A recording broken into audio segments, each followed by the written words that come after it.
Hello नमस्कार साथियों, क्या हाल चाल है। उम्मीद करता हूँ आप बहुत ही जबरदस्त होंगे, बहुत ही स्वस्थ होंगे और मन लगा के पढ़ाई कर रहे होंगे। फ्रेंड्स, आज हम लोग देखने वाले हैं क्लास 10th का हमारा कंट्रोल एंड कोऑर्डिनेशन का 2 लेक्चर और बचा हुआ है उसमें, जिसमें आज हम बात करने वाले हैं इस लेक्चर में रिफ्लेक्स आर्क और रिफ्लेक्स एक्शन क्या है। फिर हम इसमें देखने वाले हैं कि ग्लैंड्स क्या होते हैं, यानी एंडोक्राइन ग्लैंड्स और एक्सोक्राइन ग्लैंड्स क्या है, कौन कौन से हार्मोन्स एक ह्यूमन बॉडी के अंदर या ऑर्गेनिज्म के अंदर रिलीज होता है, उसका एक्शंस क्या होते हैं, कहाँ पर वो अपने टारगेट ऑर्गन को कह सकते हैं उस पर एक्ट करता है। उन्हीं सब चीज़ों को जानेंगे आज इस लेक्चर में, क्योंकि ये लेक्चर बहुत इंपॉर्टेंट होने वाला है।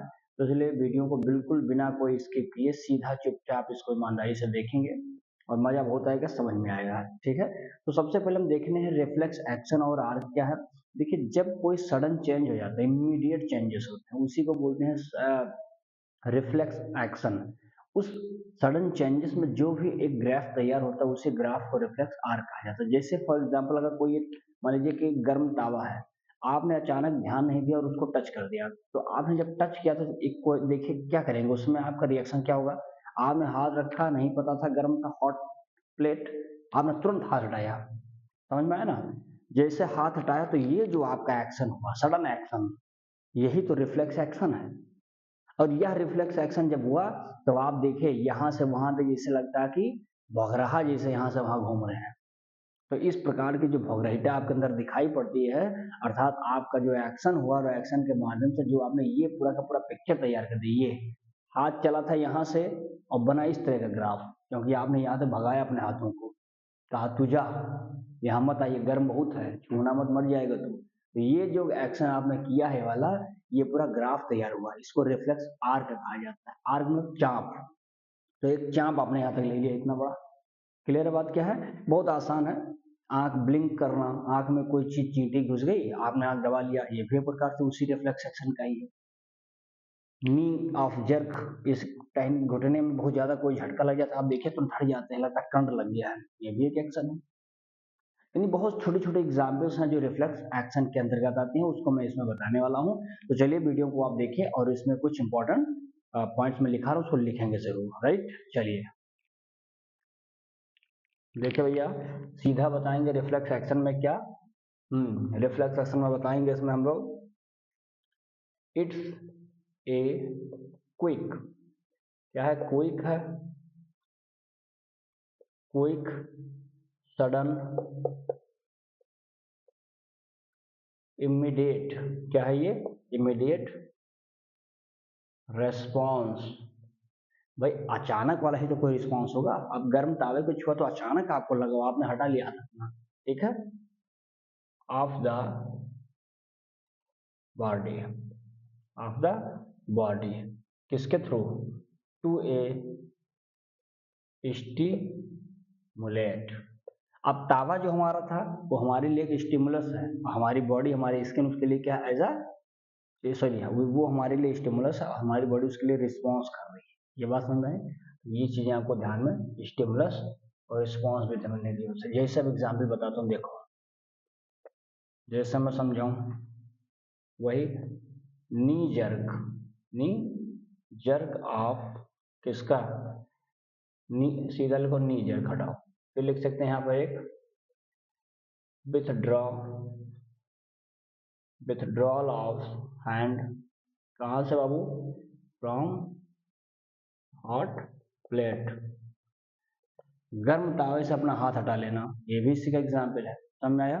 इस प्रकार से अगर मैं ये समझूं कि एक पॉइंट ये क्लियर हो गया, अब मैं समझूंगा कि रिफ्लेक्स आर्क क्या है। देखो यहाँ समझिएगा इस बात को, बहुत ही इजी है, इसीलिए मैं इसको बना रहा हूँ। देखो, जो हमारा ये पाथवे तैयार हुआ था, पाथवे किसका, टेकन, पाथवे टेकन बाय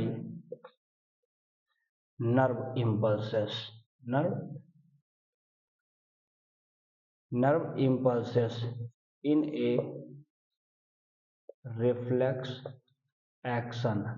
जब आपने रिफ्लेक्स एक्शन किया तो हमारे शरीर में कुछ नर्व्स पाए जाते हैं, वो नर्व्स अपना एक्शन करते हैं, उस नर्व के एक्शन के ही द्वारा बने हुए पाथ को ही हम क्या बोलते हैं, क्या बोलते हैं, रिफ्लेक्स आर्क कहा जाता है। जैसे एग्जाम्पल के माध्यम से मैं अगर आपको एक फॉर्मेट अगर दिखाऊं कि यहाँ कैसे कैसे ये चलता है प्रोसेस, तो इसको जरूरी समझना। देखो, अर्थात आपने कहा कि मान लीजिए कि कोई हीट है, तावा हीट बहुत गर्म है, आपकी स्किन ने छुआ, अर्थात आपकी स्किन ने क्या बनाया, अपने आप को रिसेप्टर कह दिया, ठीक है ना। स्किन में कौन आएगा, आपका रिसेप्टर, ठीक है ना। ये हीट है, ये क्या है, स्टिमुलस। तो वो स्टिमुलस मतलब वो है जो अपने बॉडी को, आपके बॉडी को चेंज कर देता है। तो ये स्टिमुलस हीट है, रिस्पॉन्स आपके स्किन ने, चमड़े ने किया, फिर इसको जाएगा कहाँ पे, ये चला जाएगा भैया हमारे स्पाइनल ऑर्गन को, किसका चले जाएगा, स्पाइनल ऑर्गन के पास। और ये भाई साहब कहाँ भागेंगे, जो शरीर का भाग हमारे इफेक्ट होगा, यानी इफेक्टर ऑर्गन के पास, अर्थात मान लेते हैं मसल्स में आ गया, मसल्स, ठीक है ना। और फाइनली आप देख पाएंगे कि ये वाला भाग हमारा बहुत जाता है, रिस्पॉन्स करता है, रिस्पॉन्स आप करते हैं, अर्थात क्या करते हैं, अपने हैंड को आप विड्रॉल कर देते हैं, हटा देते हैं। क्या मामला कुछ समझ में आया। तो ये प्रोसेस है हमारा, एक प्रकार से रिफ्लेक्स एक्शन और रिफ्लेक्स आर्क का, समझ में आया। बहुत इजी है, मैंने कहा ना शुरू में ही। अब देखो, हम अगर इस बात की डिस्कस करें कि आखिर कौन कौन से और एग्जाम्पल हो सकते हैं, तो देखो एग्जाम्पल पहले बाद में, पहले हम समझेंगे कि टाइप ऑफ रिस्पॉन्स, कितने प्रकार से हमारी बॉडी रिस्पॉन्स कर सकती है, कितने प्रकार से बॉडी हमारी रिस्पॉन्स कर। सबसे पहला आ जाएगा भैया वॉलंटरी। क्या होता है, वॉलंटरी, जो हमारे बस में काम करती है, यानी हमारे अकॉर्डिंग चले। वॉलंटरी, जो हमारे अकॉर्डिंग ना चले, इनवॉलंटरी। और एक रिफ्लेक्स एक्शन, तीन ही प्रकार के एक्शन बॉडी में रिस्पॉन्स करने वाले हैं। तो पहला आपने लिखा वॉलंटरी, समझिएगा इसको, ठीक है ना। तो इसमें आप सिंपल क्या बता सकते हैं, इसमें कह दीजिए भैया कि इसको कंट्रोल किया जाता है, कंट्रोल्ड बाई फोर ब्रेन। कौन करता है, फोर ब्रेन। एग्जाम्पल में लिख लो यहाँ पे, क्या, टॉकिंग। एग्जाम्पल में क्या आ जाएगा भैया, टॉकिंग, राइटिंग। यानी आपके वॉलंटरी एक्शंस को, रिस्पॉन्स को हमारा फोर ब्रेन करता है, ये है फोर ब्रेन, ठीक है ना मिड ब्रेन करता है, ना फिर हिंड ब्रेन करता है। तो इन चीज़ों को रिस्पॉन्स करने वाला हमारा कौन है, फोर ब्रेन है। जैसे आप बात कर रहे हैं, जैसे कि आप राइट कर रहे हैं, ये चीज़ आपके बस में है, आप चाहो तो बात ना करो। अब हम बात नहीं करेंगे, लोग खड़े हैं मुँह बाने अन्ना हजारे की तरह, अन्ना हजारे चुपचाप रहते थे, लेकिन देखो चुप्पा व्यक्ति अन्ना हजारे चुप रह करके ने उसने बहुत बड़ा कानून लागू कर दिया। और चुप रहने के बाद भी अपने बगल में बैठे हुए खांसीदार व्यक्ति को दिल्ली का मुख्यमंत्री भी बना दिया। तो हो जाता है भाई, कुछ भी मतलब कह सकते हैं, एवरीथिंग इज पॉसिबल। बस आप सोचो, तो आप सोच लीजिए पॉसिबल है। अब आप सोचेंगे नहीं तो आई डोंट थिंक वो कभी पॉसिबल हो पाएगा। आपने सोचा यानी कि आप उस टारगेट को आप सफल कर सकते हैं, ये ध्यान देना। लेकिन जरूरी, सबसे बड़ा मसला ये है कि हम लोग उसी को सोचते नहीं। हमको लगता है अरे मैं सोचूंगा मैं ये बन पाऊंगा, कोई कहते तुम बेटा तुम एक दिन अधिकारी बनोगे, तो हम पहले अपने आप पे डाउट करेंगे, अरे मैं, अरे नहीं भैया क्या बात कर रहे हो। अपने आप से डिस्कस कर रहे हैं कि अरे बाबू तुम नहीं बन पाओगे कभी भी। कॉन्फिडेंस तो अपना लाना पड़ेगा ना साहब। देखिए, तो पहला हो गया। दूसरा हम समझेंगे इसमें कौन सा हो जाएगा बाबू, दूसरा हो जाएगा हमारा इनवॉल्वेंट्री, इनवॉल्वेंट्री रिस्पॉन्स। देखो इसको कौन कंट्रोल करता है, controlled by mid brain and hind brain, mid brain और हिंड ब्रेन, ये सारा चीज वही लोग करते हैं। जैसे एग्जाम्पल में बताऊं तो एग्जाम्पल समझ आ जाएगा आपको। देखो, आपका हार्ट बीट होता है, क्या आपने कभी सोचा कि हार्ट बीट कम हो, BE80 है, ध्यान देना, हार्ट बीट हो जाएगा। फिर आप देखेंगे वोमिटिंग आ जाता है, उल्टी। फिर आप देखेंगे रिस्पिरेशन। अब आप बताओ, ऐसी चीजें जो आपके बस में ना हो, उल्टी करना। अब आप ढकच मारते हैं इकट्ठा 2 क्विंटल, तो ढकने की जो प्रोसेस है, ये वोमिटिंग जो हो रही है, क्या आपके अंडर में है कि अच्छा चलो बाद में कर लेता हूँ उल्टी, अभी रहने दो, ये नहीं कर पाएंगे, अभी अपने आप चलेगा। हार्ट बीट, क्या आपने कभी अपने हार्ट से बात किया कि बाबू अभी मत धड़को, जरा 5 मिनट बाद धड़क लेना, अभी मैं थोड़ा काम से आया हूँ, ऐसा हो सकता है, नेवर इज पॉसिबल। तो ये सारी चीज हमारी इसी में है। रिस्पिरेशन, सांस अभी मत लो, 2 घंटा बाद ले लेना, ये भी नहीं बन पाएगा। तो जो चीजें आपके बस में ना हो, that is called the involuntary muscles. And the third is the, देखेंगे इसमें तीसरा आ जाएगा भैया कौन सा हमारा, रिफ्लेक्स, जो भी आप पढ़ पा रहे हैं, रिफ्लेक्स एक्शन। समझ में आना, इसको कौन कंट्रोल करता है, spinal cord, controlled by spinal cord. क्या मामला समझा, एग्जाम्पल, अच्छा देखो एग्जाम्पल में समझा दो भैया, जैसे withdrawal your hand, withdrawal your hand, अपने हाथ को गर्म तावे से हटा लेते हो आप, यही तो है ना एग्जाम्पल इसका। खत्म, तीन एक था इसमें। अब इसमें हम कुछ एग्जाम्पल रिफ्लेक्स एक्शन के बारे में और देख सकते हैं चाहो तो। देखो कुछ इंपॉर्टेंट एग्जाम्पल्स अगर आपको जरूरी है लिख सकते हो, क्या एक लिख सकते हैं, ब्लिंकिंग ऑफ आई, बाहर से कोई फॉरेन पार्टिकल आपकी आंखों में आ रहा है, आपकी आंखें झपक के तुरंत बंद हो जाएंगी, ये भी रिफ्लेक्स एक्शन, अचानक हो रहा है जो काम। दूसरा इसमें चाहो तो बता सकते हैं क्या, स्नीजिंग, कफिंग, अब आपको छींक आई रही है, अब से आप माहौल बनाएंगे सर, अच्छी, ये तो करते हैं ना, तो ये जो हच्छी भच्छी आप कर रहे हैं, अचानक हो रहा है, कफिंग, ठाकच देते हैं, खांस रहे हैं, ये सब चीजें हमारी किस में आती हैं, अचानक वर्क में आती है। समझ में आया। एक आता है वाटिंग योर माउथ, मुंह में पानी आना, वाटिंग इन ऑन माउथ, ये भी अचानक से आ जाता है, भूख लगी हो तो। और बाकी ये आपने नी जर देख ही लिया है।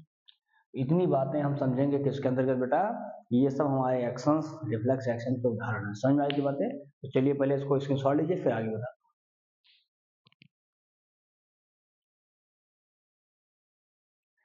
चलिए भैया अब देखेंगे ह्यूमंस में हार्मोन्स के बारे में, जिसमें सबसे पहले आपको ग्लैंड के बारे में जानना है। तो ग्लैंड्स के विषय में आप देख लेंगे कि एक ऐसा ये स्ट्रक्चर होता है बाबू, जिस स्ट्रक्चर से क्या सिक्रीट होता है, सिक्रीट होता है एक स्पेसिफिक सब्सटेंस। क्या निकालता है ये, स्पेसिफिक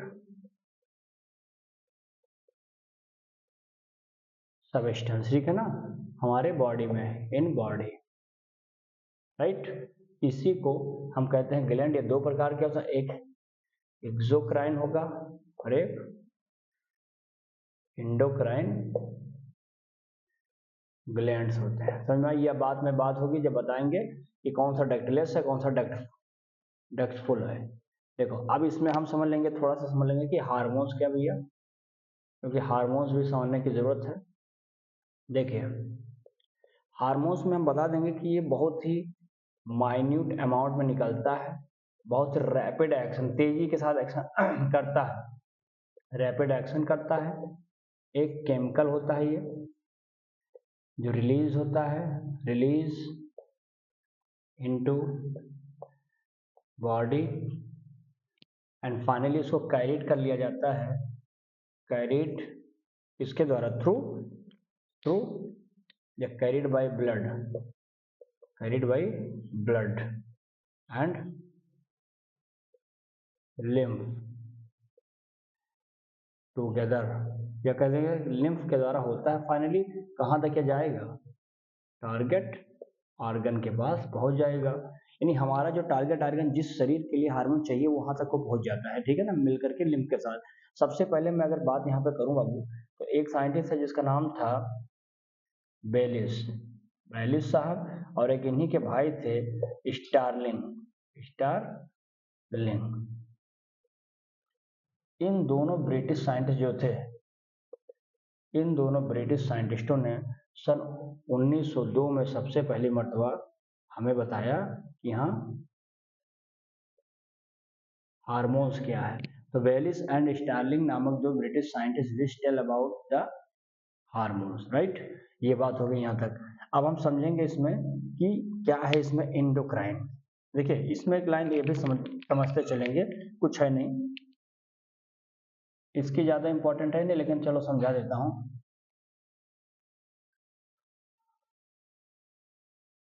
देखो एक्सोक्राइन ग्लैंड में सिंपल समझेंगे, बहुत ही सिंपल बात मैं बता देता हूँ। देखो ये जो सब्सटेंस सिक्रीट करता है, ये जो सब्सटेंस को सिक्रीट करता है, ठीक है ना, ये सब्सटेंस डायरेक्ट करता है, डायरेक्ट टू द ब्लड, ठीक ना, ब्लड में जाएगा। एंड क्यों?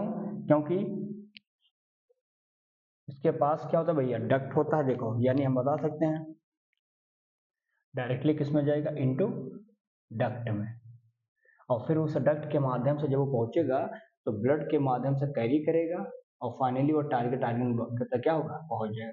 यानी हम कह सकते हैं कि इसके पास एक कैसे नली है, नलिका, उस नली को डक्ट कहते हैं। ये डक्ट इसमें अवेलेबल है, लेकिन बाकियों में क्या होगा, ये नहीं पाया जाएगा। अब हम समझेंगे दूसरा पॉइंट, जिसका नाम होगा, जो सबसे इम्पोर्टेंट हम लोगों को पढ़ना है, एंडोक्राइन ग्लैंड। समझ में आइए, एंडोक्राइन मतलब होता है भैया जिसके पास डक्ट ना हो, डक्टलेस होता है। सबसे इम्पोर्टेंट बात यही बता देंगे इसमें, क्या हो जाएगा ये एंडोक्राइन ग्लैंड में। ग्रीक वर्ड में अगर हम बात करते हैं इसको, देखो, इंडो, इंडो मतलब होता है विद इन, या इसी को इनसाइड कहते हैं, और एक होता है क्रेन, ठीक है ना। क्रेन मतलब सीधा बताइए हार्मोन्स या केमिकल कह दो, सब्सटेंस कह दो, क्या हो जाता है ये, केमिकल्स के रूप में जाना जाता है। समझ में आ गई थी बात है। अब यहाँ पर हम एक बात ये समझा देते हैं कि ये कहाँ पर आता है, ये डक्टलेस ग्लैंड होता है। अब जिसके पास डक्टलेस नहीं, वो अपना जो हार्मोन्स होगा, जो केमिकल होगा, कहाँ छोड़ देगा, ब्लड में चला जाएगा, और ब्लड फिर उसको क्या करेगा, कैरी करेगा, कहाँ तक भेजेगा, टारगेट ऑर्गन के पास उसको भेज देगा। अब इसमें ये समझ में आ गया आपको कि हाँ, मतलब एंडोक्राइन ग्लैंड्स के माध्यम से हार्मोन्स निकलता है, जो डक्टलेस होता है, शरीर में ब्लड के पास जाता है, और ब्लड में जाकर के वो फिर कैरी करता है उसके द्वारा, और फिर टारगेट ऑर्गन तक पहुंचा देता है। कौन कौन से इसमें ग्लैंड हैं जो हार्मोन्स को रिलीज करते हैं, उन्हीं चीजों के बारे में अगर मैं यहाँ पर एक शॉर्ट फॉर्म में आपको समझाने की कोशिश करूँ, तो देखो, सबसे पहला मैं बात करता हूँ थायराइड ग्लैंड, ठीक है ना। होते तो बहुत है भैया, थायराइड है, पैराथायराइड है, थाइमस ग्लैंड आता है इसी में, पैनक्रियाज है। तो सबसे पहले हम बात करेंगे इसमें, जो इम्पोर्टेंट है उसी को डिस्कस करने वाले हैं, थायराइड्स ग्लैंड। देखो ये थायराइड ग्लैंड क्या है, सिंपल आप बता देंगे कि ये तो पहले तो इंडोक्राइन ग्लैंड है, यही तो बता देंगे ना इसमें। देखो ये इंडोक्राइन ग्लैंड है, इंडोक्राइन ग्लैंड होता है, ठीक है ना। ये कहाँ पाए जाते हैं, तो इसका लोकेशन बता दीजिए, लोकेटेड कहाँ होते हैं ये, लोकेटेड में आप बता देंगे वो क्या, ये होते हैं नेक रीजन पर, नेक रीजन पर होते हैं, फ्रंट होते हैं, फ्रंट होते हैं ट्रेकिया के, ट्रेकिया के बिल्कुल फ्रंट होते हैं, और इसी नेक पे यहीं पर क्या होते हैं, अवेलेबल होते हैं। समझ में आ गई थी बातें। आगे अगर इसमें ये बता देंगे ये कहाँ पर होते हैं, इसी में आप देखेंगे, इसी के अंदर 4 प्रकार के, यानी 4 स्मॉल राउंड पैराथायराइड ग्लैंड्स क्या होता है, यानी उसी थायराइड ग्लैंड के, जैसे एक थायराइड इधर, एक थायराइड, तो उसका जो पेराइटल एरिया है, किनारे किनारे का, जैसे मान लो कि मैं यहाँ पर बात करूँ ऐसे, देखो, जैसे मान लेता हूँ,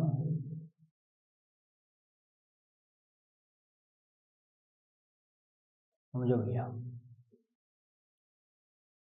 जैसे मान लो कि ऐसे ही हमारा, ये मान लो इतना एरिया हमने बना दिया इसको थायराइड ग्लैंड, ठीक है। अभी इसी के पेराइटल एरिया पर ऐसे यहाँ से इस प्रकार से, कि पेराइटल एरिया पर आपको क्या मिलेंगे, पैरा थायराइड ग्लैंड मिलेंगे। तो पैराथायराइड ग्लैंड पाया जाता है, ये ध्यान दीजिएगा। आगे देखेंगे, इसके अंदर से 2 हार्मोन्स निकलते हैं बेटा, पहला हो जाएगा थायरॉक्सिन, दूसरा हम बना देंगे किसको, कैल्सीटोनिन। अब देखो, कैल्सीटोनिन मतलब होगा कि आपके बॉडी में, आपका ब्लड में कैल्शियम की लेवल को क्या करना, मेंटेन करना, ये कैल्सीटोनिन नामक हार्मोन्स का है। और थायरॉक्सिन हार्मोन्स आप जानते हैं कि ये थायरॉक्सिन हार्मोन्स भी कहीं ना कहीं हमारे लिए बहुत इंपॉर्टेंट है।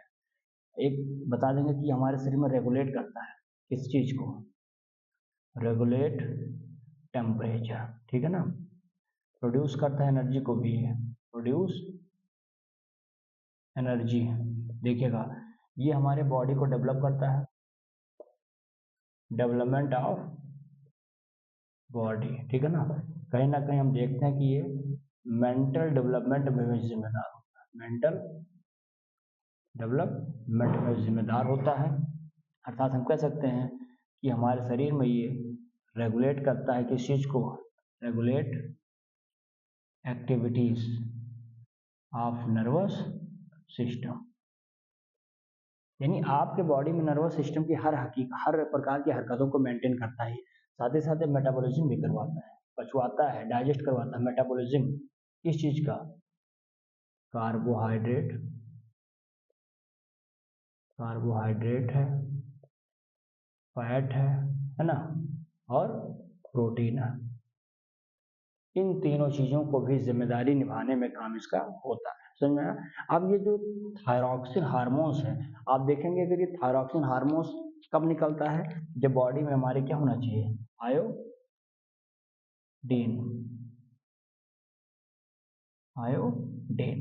अब आयोडीन नेसेसरी है, iodine is necessary to release of the thyroxine hormones. जब तक थायरॉक्सिन नहीं निकलेगा, अभी ना निकले तो देखो तुम्हारे यहाँ घेंगा रोग हो जाएगा, ग्वाइटर खा जाता है, तो बड़ा खतरनाक रोग होता है। इसीलिए हार्मोन निकलना बहुत ज़रूरी होता है। समझ में आ गया? तो वो चीज़ें मैंने आपको यहाँ पर बता दिया है कि ये इनको इम्पॉर्टेंट होता है इस चीज़ को निकालने में, ठीक है ना।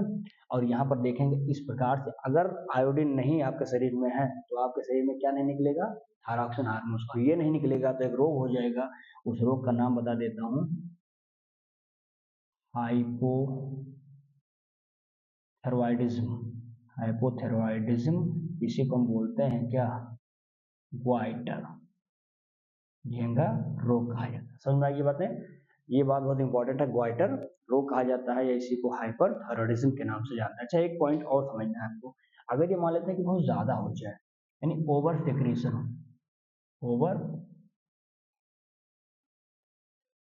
ओवर सेक्रेशन अगर थायरॉक्सिन का हो जाए, यानी बहुत ज्यादा थायरॉक्सिन जितना नहीं चाहिए, तो इससे हो जाता है क्या, एक्सो देखेंगे EXOPHTHALMIC, एक्सोपैथेलमिक, ठीक है ना, ये प्रकार का एक ग्वाइटर हो जाता है। ये भी ग्वाइटर है, ध्यान देना, एक्सोपैथेलमिक ग्वाइटर होता है, समझिएगा। इसके सिम्टम आप देखेंगे, जब किसी के शरीर में बहुत ज्यादा निकल जाता है, यानी एक्सोपैथेलमिक ग्वाइटर बन जाता है, यानी बहुत ज्यादा इसके अंदर थायरॉक्सिन हार्मोन्स निकलता है, सबसे इंपॉर्टेंट उसका सिम्टम ये होता है कि प्रोट्रैक्शन ऑफ आई, आंखें बाहर निकल आती है। इतना ज्यादा ये सिम्टम को रिक्रिएट करता है, यानी इससे क्या निकल जाता है, इससे डिजीज हो जाता है जिसमें हो जाता है प्रोट्रूडेड, बाहर निकल जाना क्या, आएगा, ठीक है ना। मेटाबॉलिक जो एक्टिविटी थी, उस मेटाबॉलिक एक्टिविटी की इंक्रीजमेंट हो जाना, ठीक है ना, आपके अंदर स्ट्रेस हो जाना, ब्रीदिंग पावर यानी बहुत तेज हो जाना, यानी कहीं ना कहीं हमारे लिए जितना जो चीज अच्छा लगता है उतना खतरनाक भी है। समझ में आया? तो ये बातें हमने एड्रिनल के बारे में बात की। चलो इसका सॉल्व,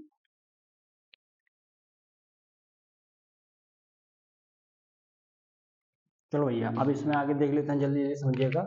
एड्रिनल ग्लैंड, आप जानते हैं एड्रिनल ग्लैंड कितना होता है, 1 पेयर होता है। कहाँ पर होता है, किडनी के बिल्कुल टॉप पर पाया जाता है। ध्यान से देखिएगा, 2 प्रकार के हार्मोन्स निकलता है, एक का नाम होता है एड्रेनलिन, दूसरा का नाम होता है नॉर एड्रेनलिन, ठीक है।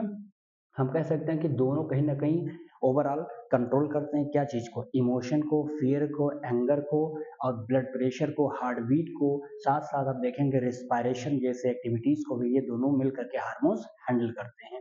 टोटल हम देखेंगे हमारे ब्लड में लगभग 80% जो हार्मोन्स रिलीज होता है उसका नाम क्या होता है, एड्रेनलिन होता है। इस हार्मोन्स को हम लोग बोलते हैं फाइट और फ्लाइट, यानी इमरजेंसी हार्मोन्स है। ये हार्मोन जब शरीर में कभी आपके निकल जाए तो जान लीजिए कि आपके शरीर की एनर्जी 4 गुनी 5 गुनी बढ़ जाती है। ये डर के समय निकलता है। जैसे मान लेते हैं कि आपको कोई कुत्ता पीछे आपके पीछे लग गया है और आपको ये पता है कि ये कुत्ता अगर मैं भागूंगा नहीं तो मुझे मार देगा, तो आपकी स्पीड ऑटोमेटिक कितनी तेज हो जाती है, ये ब्लड में हमारे निकलता है और ब्लड के माध्यम में ये पूरा का पूरा कैंपस सर्कुलेट हो जाता है और पूरे शरीर के अंदर एक्टिविटी को बढ़ा देता है। हमारी न्यूरॉन्स वगैरह इतनी फास्ट हो जाती है एक्टिविटी के लिए कि आपकी स्पीड बहुत तेज हो जाती है। तो यानी हम कह सकते हैं ये इमरजेंसी हार्मोन्स है। इस इमरजेंसी हार्मोन्स को हम लोग बोलते हैं फाइट या फ्लाइट, या तो मारो या तो भागो, ठीक है। ये आप दूसरा देखेंगे क्या भैया, पैनक्रियाज। पैनक्रियाज आप जानते हैं कि हमारे बॉडी में एक कंपाउंड ग्लैंड्स होता है जो कि 2 प्रकार के निकलते हैं, एक्सोक्राइन और एंडोक्राइन ग्लैंड, दोनों का काम करता है। देख पा रहे हैं, इसको कंपाउंड ग्लैंड कहते हैं। प्रेजेंट कहाँ पर होता है, एब्डोमिनल पेट वाले रीजन पर ये पाए जाते हैं। और इसका काम क्या होता है देखेंगे, एक्सोक्राइन यानी जो कि डक्ट इसमें होता है, ये डाइजेस्टिव जूस निकालता है, और फिर देखेंगे जिसको हम पैनक्रियाटिक जूस के नाम से जानते हैं। और एक होता है एंडोक्राइन ग्लैंड जो कि डक्टलेस जाना जाता है, इसके अंदर से हार्मोन्स निकलता, सेक्रेट करता हार्मोन्स। उस हार्मोन्स का नाम कोई पूछे तो कह देना क्या है, इंसुलिन होता है। ये हमारे बॉडी के बीटा सेल से ही निकलता है, यानी हमारी बॉडी के अंतर्गत है। ये सब जो हार्मोन्स निकालने वाले जो सेल्स होते हैं उसी का नाम है क्या, आइसलैंड ऑफ लैंगरहैंस कहते हैं, ठीक है। ये बीटा सेल से रिलीज होता है। फिर देखेंगे काम क्या करता है भैया, तो ये दोनों मिल करके करते हैं, रेगुलेट करते हैं ब्लड शुगर को। आपके ब्लड के अंदर मान लेते हैं कि बहुत ज्यादा शुगर की मात्रा बढ़ गई है, यानी शुगर लेवल अगर ब्लड में ज्यादा है तो हमारे शरीर में इंसुलिन रिलीज होता है। इंसुलिन जाता है जहां जहां ग्लूकोज रहता है, उस ग्लूकोज यानी शुगर को पकड़ पकड़ के खा लेता है। फिर धीरे धीरे हमारे बॉडी में ब्लड में शुगर की लेवल क्या होती है, मेंटेन हो जाती है। यानी कह सकते हैं कि इंसुलिन का शरीर में निकलना किसी एक व्यक्ति के रोग को बचा सकता है, यानी डायबिटीज पेशेंट को धीरे धीरे सेव कर सकता है। क्योंकि ब्लड में शुगर है तो उस शुगर को खाने के लिए जाहिर सी बात है इंसुलिन चाहिए। उस इंसुलिन के माध्यम से हमारे शरीर में डायबिटीज नामक रोग जो होती है कम हो जाती है या नहीं होती है। फिर देखेंगे ब्लड ग्लूकोज बढ़ा, इंसुलिन भी बढ़ जाएगा, इसको अपटेक करेगा, ग्लूकोज को यूज कर लेगा बॉडी सेल, और जैसे ग्लूकोज निकलेगा हमारी पूरी बॉडी सेल उस ग्लूकोज का क्या करेगी, यूज कर लेगी। एंड फाइनली आप देखेंगे या तो यूज नहीं कर पाएगी तो कुछ यूज उसको स्टोर कर देती है। कहाँ पर स्टोर करेगी, तो ग्लाइकोजन के फॉर्म में स्टोर कर देगी। और वह ग्लाइकोजन स्टोर फॉर्म कहाँ पे होगा, या तो लीवर में होगा, ये के या तो ये हमारा कहाँ पर है, देखो इस शुगर लेवल को कहीं ना कहीं तो इसको हम लीवर में कर सकते हैं एंड मसल्स में, यानी शुगर और लीवर या फिर मसल्स, इन दोनों में ले जाकर हम लोग क्या करते हैं, इसको स्टोर कर देते हैं, राइट। फिर देखेंगे deposition of extra glucose into the glycogen and the liver. तो ग्लूकोज और लीवर में हम क्या करते हैं, इस चीज को आराम से स्टोर कर सकते हैं। और फाइनली जब आपको रिक्वायरमेंट होती है एनर्जी की, फिर वो एनर्जी के रूप में हमारे पास क्या होता है, हमको मिल जाता है। समझा। फिर एक आता है इसमें पिट्यूटरी ग्लैंड, या इसको मास्टर ग्लैंड कहते हैं, यानी हम कह सकते हैं इसलिए मास्टर ग्लैंड कहते हैं, पूरे बॉडी के अंतर्गत डिफरेंट डिफरेंट टाइप्स के जो हार्मोन्स होते हैं इसको रिलीज करवाने में, उसके कार्यक्रम को एक्टिविटी को मेंटेन करने में कहीं ना कहीं ये हार्मोन्स हमारा क्या होता है, जिम्मेदार होता है। यानी कह सकते हैं कि मास्टरों का ये मास्टर है, सभी ग्लैंड्स को ये मैनेज करता है, सब एंडोक्राइन ग्लैंड्स को कहीं ना कहीं रोकता है, उसके एंजाइम्स को रिलीज करवाता है, कितना निकलेगा, कब निकलेगा, कौन निकलेगा, ये तमाम चीज डिफाइन करता है मास्टर ग्लैंड यानी पिट्यूटरी ग्लैंड होता है। सही है। अब देखेंगे इस मास्टर ग्लैंड के द्वारा होता है कि ये स्मॉल ग्लैंड होता है, लगभग 1 सेंटीमीटर डायमीटर होता है इसका, और ये पाया कहाँ जाता है, तो बिलो द हाइपोथैलेमस, हाइपोथैलेमस के बिल्कुल नीचे ही मौजूद होता है ये। दूसरी चीज में बता सकते हैं, ये इसके अंदर से जो हार्मोन निकलता है इसका नाम है ग्रोथ हार्मोन्स। ग्रोथ हार्मोन्स आप देखेंगे ओवरऑल क्या करता है, हमारे बॉडी का डेवलपमेंट करता है। साथ ही साथ आप ये भी समझ सकते हैं कि ग्रोथ हार्मोन्स का रेट अगर कम है, और फिर देखेंगे ये प्रोटीन सिंथेसिस की संख्या को क्या करता है, तो कम कर देता है, यानी प्रोटीन सिंथेसिस बनाने की प्रक्रिया में भी भाग लेता है। साथ ही साथ मेटाबॉलिक एक्टिविटीज, ये सारी चीजों में भी अपना ये कार्य निभाता है। अब देखेंगे अगर हमारे बॉडी में बहुत कम ग्रोथ हार्मोन्स निकला तो एक रोग हो जाता है जिसका नाम होता है डॉर्फिज्म, व्यक्ति बौना हो जाता है। बहुत ज्यादा निकल आता है तो उसको बोलते हैं जिग्नेटिज्म कहते हैं, यानी ज्यादा ग्रोथ हार्मोन्स निकलने की वजह से शरीर बहुत लंबा व्यक्ति हो जाता है, इसको जिग्नेटिज्म के नाम से जानते हैं, राइट। एक नोट है, overall secretion, over secretion of the growth hormones in the adult, किसी एडल्ट के शरीर में अगर सिक्रीशन बहुत ज्यादा हो जाए ग्रोथ हार्मोन्स का, तो होता क्या है कि ओवर ग्रोथ हो जाता है, यानी उसके जो जबड़े में ओवर ग्रोथ हो जाएगा, हड्डियों में, इसकी बोइंग ऑफ द स्पाइंस हो जाती है, बिल्कुल सीधी सादी हड्डी टेढ़ी पेढ़ी हो जाती है। इस प्रकार के रोग को हम क्या बोलते हैं, एक्रोमेगली के रूप में जाना जाता है। ये एडल्ट के केसेस में होता है अगर ओवर ग्रोथ हो गया ग्रोथ हार्मोन्स का तो। और एक लास्ट आता है, मैं उसको जनरली बता देता हूँ, गोनेट्स आता है। तो गोनेट्स अगर पूछा जाएगा तो कहते हैं ना, मेल और फीमेल दोनों में होता है। जब आप करते हैं फीमेल के केसेस में, फीमेल केसेस में जो एडल्ट यानी कहते हैं प्यूबर्टी अवस्था 13 से 14 वर्ष की अवस्था में आती है, वहां पर क्या होता है कि ओवरी पाई जाती है। उस ओवरी से जो मेल गैमेट्स फीमेल गैमेट्स होते हैं, ओम निकलते हैं, और वही ओम बाद में फर्टिलाइज करके एग का फॉर्मेशन करवा सकते हैं। यानी हम कह सकते हैं कि इसी रिलीज होने यानी प्यूबर्टी अवस्था में कुछ सेकेंडरी सेक्सुअल कह सकते हैं कैरेक्टर्स का डेवलपमेंट हो जाता है फीमेल्स के केसेस में, ऐसे मेल्स के केसेस में। मेल्स में देखेंगे 14 से यानी 13 से 14 साल उसमें हो जाएगा मेल में, फीमेल में 12 से 13 साल की अवस्था में प्यूबर्टी अवस्था आ जाती है, जिससे सेकेंडरी ग्रोथ आपको अपेयर हो जाते हैं। और फाइनली आप देखेंगे उसमें स्पर्म रिलीज होता है, इसमें ओम रिलीज हो जाता है। और इस प्रकार से ये दोनों गैमेट्स होते हैं। और फिर आप देखेंगे कि फीमेल के केसेस में आप देखेंगे तो एस्ट्रोजन और प्रोजेस्टेरोन नामक जो हार्मोन्स रिलीज होते हैं। वहीं पर जब आप बात करते हैं मेल के केसेस में, तो वहां पर आप देख सकते हैं टेस्टोस्टेरोन, ये दोनों हार्मोन्स निकलेंगे जैसे ही सेकेंडरी ग्रोथ का डेवलपमेंट शुरू हो जाता है। तो ये इतना हमारा जो टॉपिक था ये कहीं न कहीं हम लोगों ने आज इस पूरे सेक्शन को कवर कर दिया। अब एक लास्ट पार्ट इसमें रहेगा जिसमें हम प्लांट के बारे में देखेंगे, प्लांट के हार्मोन्स के विषय में और फिर इस चैप्टर को क्लोज़ करेंगे। तो चलिए आई होप कि आप लोगों को मज़ा आया होगा और इतना लेक्चर आप पढ़ लेंगे और मिलते हैं नए लेक्चर के साथ। वीडियोज़ को अच्छे से लाइक, कमेंट से ज़रूर करना साथियों और इसको बढ़िया से अपना नोट ज़रूर तैयार कर लीजिए, ठीक है? तो चलिए इतनी बात करेंगे और फिर मिलते हैं एक नए लेक्चर के साथ। तब तक के लिए बहुत-बहुत धन्यवाद। स्क्रीनशॉट ज़रूर ले लीजिए।